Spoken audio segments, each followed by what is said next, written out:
Because, alam mo, yung Maynila, I think marami rin sa Pilipinas na mga pet lover. Alam ko, mukhang lover ang itsura ni Lubiloso.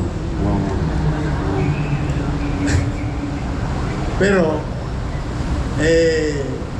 kako maraming may aso sa amin, may pusa.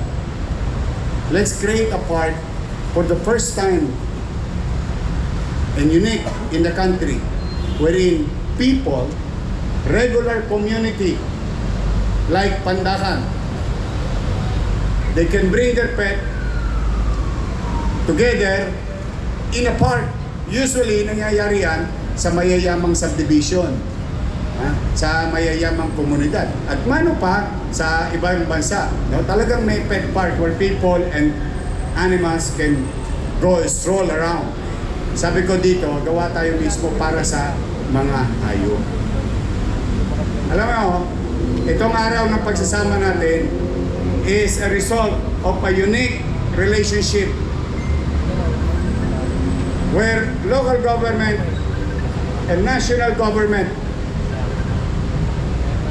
hindi lang nag-collaborate for social media content. Di ba yung the word collaboration pang social media?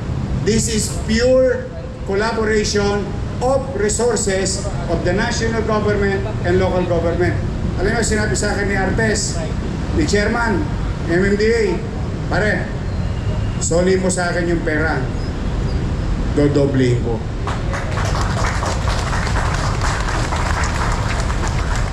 So, alam mo naman ako, kapalmoks din ako. Biro mo, piso, tamang 2 piso. Maganda to. So we did.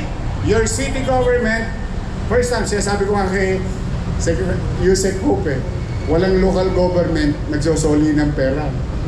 Wala. Magtanong kayo, maghanap kayo. Basta yung pera, pumasok na. Wala nang bawian. O tanong nyo sa mga barangay, pwede ko bang bawiin yung binigay ko? Wala na. Todasan na yun. So, we did.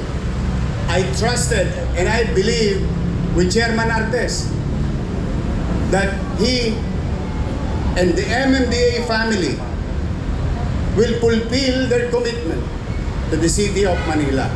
So, binigay namin sa kanya at totoong nangyari. Ito tayo ngayon. Magkakaroon na tayo ng senior citizen park and pet park in Manila.